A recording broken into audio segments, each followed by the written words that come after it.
So, factor 6a squared minus 9a and 4x squared y plus 8xy squared.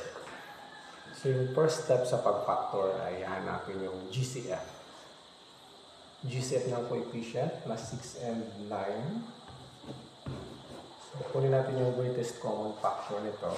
So, 3, 2, 3. So, 3. So, yung GCF natin ay 3 sa coefficient. And then, pagdating naman sa variable ay yung variable with lowest power. So, yung may lowest power dito ay ang A. So, 3 times A is 3A. So, yung GCF number 1 ay 3A. So, divide natin yan each term. 6 divided by 3 ay 2. And then, A squared divided by A ay A na lang. Kasi minus natin yung exponent. And then, 9 divided by 3 is 3. A divided by A is 1. Kasi A, magiging ano yan magiging A raised to 0. At ang A raised to 0 is equivalent to 1. And then, multiply natin. 3 times 1 is 3. Kaya 3 pa rin. And then, ilagay natin yung GCF dito.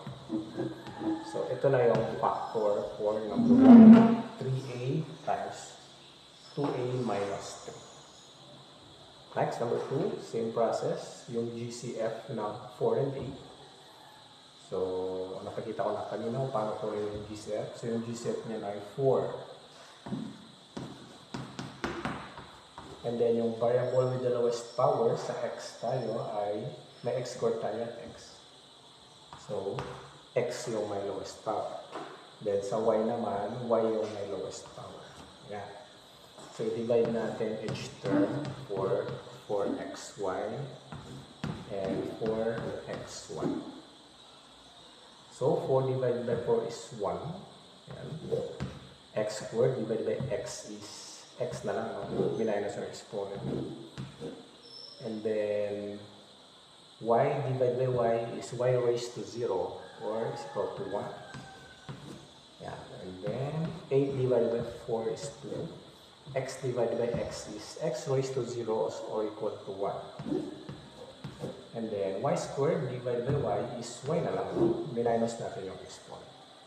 And then, 1 times x times 1 is x. 2 times 1 times y is positive 2y. At yung GCF, ilagay na lang dito.